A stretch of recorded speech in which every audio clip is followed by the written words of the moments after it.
Hello, this is Sam from the Select Characters Podcast. I'm joined here by my good friend Christopher Anderson. What's up, man?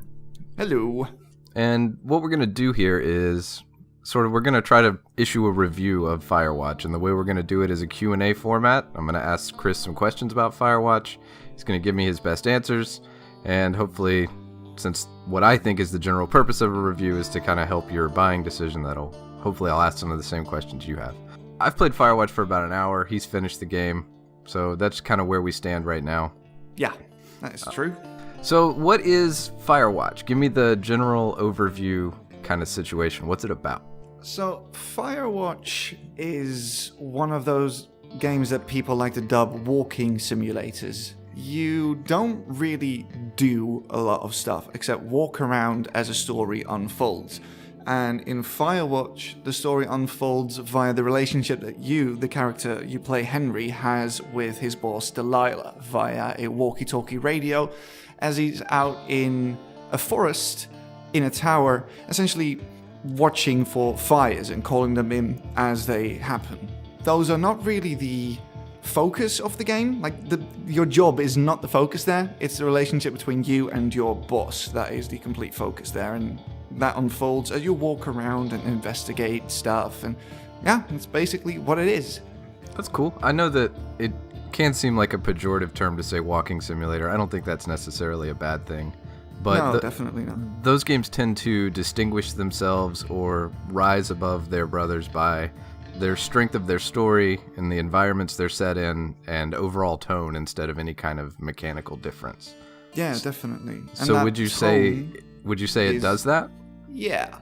I do think that the narrative focus does it a lot of good. The game's main aim seemed to be that it wants to pull you into that very, very pretty looking world and give you something that is slightly mysterious to keep the pacing going and stuff like that. But nowhere does it do anything particularly demanding from you as a player. Like, you're literally just walking around and looking at all the sights and stuff. So no puzzles or anything like that? None whatsoever. The only puzzle is figuring out what you think of your boss Delilah as you talk with her. Cool. Well, that sounds all right. It sounds like it does puts the focus where it needs to be for something like that, which is on the story. Yeah, definitely. And usually, especially when you compare it to games like Gone Home, for instance, there is a bit more of player agency in the dialogue system. I mean, you can choose your answers. It doesn't really impact the story later on, or at least not in significant ways, but it does give you something to do, and it does give you the feeling that you are actually controlling someone instead of just playing somebody else's story. So would you say that it properly captures the essence of being a forest ranger out in the middle of nowhere? I wouldn't know. I mean, I've never been one, but it does the feeling of desolation and isolation quite well, because you're in the middle of, well, no man's land. There is nobody around. You meet the occasional people, but those people are never close to you. They're always sort of off in the distance, just sort of silhouetted, you know? So mostly you're just alone with your walkie-talkie and just walking around a huge forest, looking at the critters and calling in, like, little things you come across as you walk through the forest and through the deserts and stuff. Voice acting, how is that? Yeah, that is the thing where the game really shines. The voice acting is it's among some of the most believable and relaxed, genuine sounding voice acting I've heard in a game in a very, very long time. It really does feel like the two main characters have a chemistry going, and you know they're talking, bouncing off each other. It's actually quite interesting to listen to, and it appears, well, like two real people actually having a conversation. Yeah, I wanted to ask, do you think that is bolstered by the fact that it's a walkie-talkie? Like, one person can talk and then the other person, and that line of communication kind of has a dead stop in the middle of it. Do you think that makes it feel more natural than the pacing we expect from two regular people sort of having a conversation? Yeah, it could be. I mean, it's hard to make something more believable when you don't see somebody's face with it. I mean, would you agree to that? Like, it's harder to convey emotion when it's just a voice, but they do it really, really well. Yeah, I'd say absolutely. And I would wonder even if the fact that since it's a video game, maybe it dodges the uncanny valley by being just audio. Yeah, definitely. Something interesting. Staying in the audio world, how did you feel about the music and the ambiance and all that kind of stuff? Sound design's top notch. I mean, the forest sounds like an actual forest. You know, you hear like birds tweeting in the background, and the rushing of the wind through the leaves and stuff. That's all good. And the soundtrack is actually quite beautiful. There's very little repetition in the music itself. There's a lot of pieces that are written for specific parts in the game, so you're not really listening to the same tracks playing on repeat. At least I didn't really get the feeling that I was listening to that.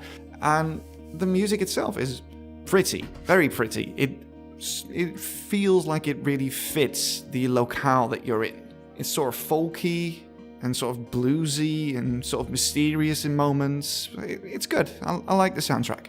That sounds awesome. And I guess it just reinforces all the other stuff.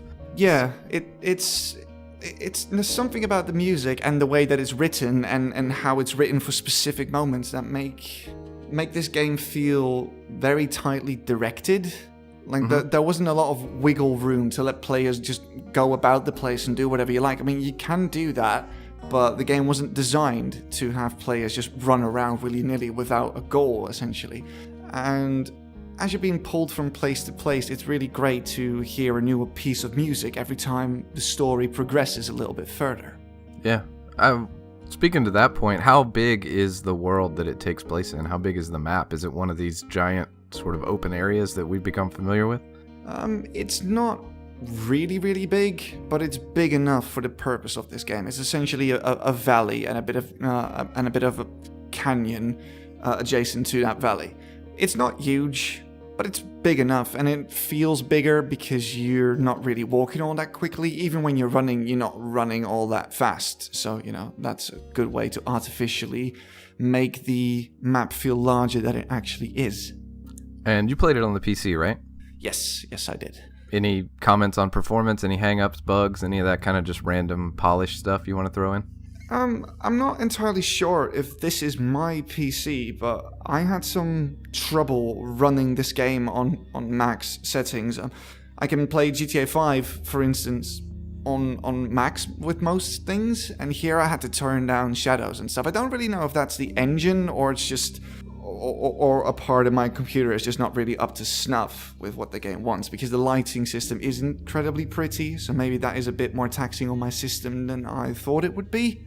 But overall, other than that, I had acceptable frame rates and the game looked good, even with shadows turned down a little bit, so no real complaints there. Groovy. All right, final question. Do you think that it reaches what it was going for? Do you think that they made the game that they sought out to develop? Oh, yeah, definitely. Like I said before, it's very tightly directed, and every move in the narrative seems to be, purposefully made, really. It doesn't really feel like at one point they didn't really know what to do with the story or what to do with the locale. A common complaint that I hear about this game is that the ending isn't all that great, and while I can understand why people think that, it's not really something that I agree with, because there is this big mystery that comes in like halfway through playing the game. We're not going to spoil it for you, just so you know. But there's like this big mystery thing that rears its head midway through the game, and it just resolves itself within like 5 or 6 minutes at the end, and then just the game ends. It doesn't feel unfulfilling, it's just a bit weird, because it feels like the ending came too quickly, as it were. Right. But it wasn't bad. That's cool. I mean, I think at a certain point you have to know when you want to just finish it, and I'm sure they made the right choice. Yeah, exactly. And the justification for ending the game on itself is actually all right. It's not terribly written. It's not even bad. It's just unexpected in a less positive way than I would like it to be. But still, it's an ending, and it's an ending that I'm okay with. Cool. Well, that sounds great, man. Any final thoughts you want to bring to the table? Is this a game you would recommend, would not? What do you think overall?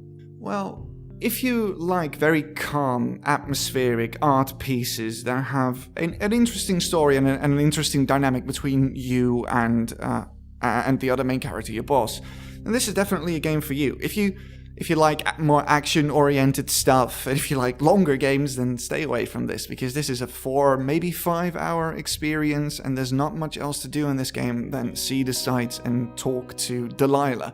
But I would recommend this. It's a pretty good game for what it is, and it's obviously a labor of love. The way it looks, the way it sounds, the way the voice acting was done, and the way the script is written, it just feels like it's made by a team who are very, very passionate about this. And I get the feeling that they did exactly what they set out to do, and they do so adequately. That's great, man. We need to see more of that, I think, in general. I love the little passion projects that don't overstay their welcome. Yeah, definitely. And I don't get the feeling that it's too short or too long. The ending's just a bit too sudden. I had a good time. I will probably replay this game in like 10 years' time, because it's not something you want to replay multiple times, because there's no diverging story branches or anything of the like, so there's no real replay value. Cool. But it's just like Anna Karenina, right? You got to read it every 10 years, play this game every decade, you'll be good to go. Yeah, something like that.